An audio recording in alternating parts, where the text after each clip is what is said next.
Әкесі қызын мұздай мұхитқа лақтырды. Бірақ бұл оны өлтіру емес, құтқару үшін еді. Ендеше сол қыз аман қалды ма? 1917 жылдың қазаны. Атлант мұхиты. Нью-Йоркке бет алған жолаушылар кемесінде 28 жастағы италиялық ағаш шебері Антонио Руссо мен оның 5 жасар қызы Мария бар еді. Антонияның әйелі босану кезінде қайтыс болған. Ол жалғыз қызын жетектеп Америкаға жаңа өмір, жаңа мүмкіндік іздеп бара жатқан. Бір кезде мұхитта алапат дауыл тұрып, алып толқын кемені шайқай бастады. Су төменгі палубаларға лап қойды. Кеме қисайып, адамдар айғайлап, үрейге беріліп, бір-бірін таптап қаша бастады.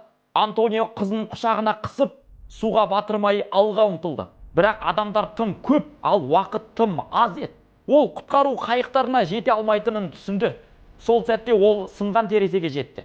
Терезеден тек бала ғана сиятын, ал сыртында мұздай Атлант. Алыстан құтқару қайықтарының әлсіз шамдары көрінеді. Мария жылап, анасын шақырып, әкесінен айырылмауға тырысты. Антонио оған соңғы рет қарады да қызын терезеден сыртқа лақтырып жіберді.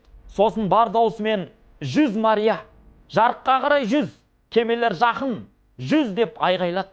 7 минуттан кейін кеме толығымен суға кетті. Антонио Руссо 3 класстағы 117 жолаушымен бірге қаза тапты. Оның денесі ешқашан табылған жоқ. Ал Марияны құтқарушылар судан тірі алып шықты. 5 жасар қыз бөтен елде жалғыз қалды. Ағылшын тілін де білмейтін. Ол 25 жыл бойы әкесі өзін тастап кеткен деп ойлап жүрді. Тек 30 жасында ғана шындықты білді.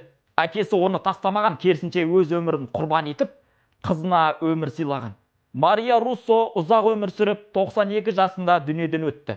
83 жасында берген сұхбатында ол көзіне жас алып, «Мен әкем мені өлтіріп жатыр деп ойладым. Көп жыл бойы ол мені тастап кетті деп ойладым. Ал шындықта ол мені өмірге жіберді» деген екен. Арбадағы бала осындай әсерлі оқиғаларды тағы айтып береді. Мені жеке қолдайын десеңіздер, номерім осы: Ерасыл Ж деп шығады. Парақшама жазылып, лайк бассаңыздар да мен үшін үлкен қолдау.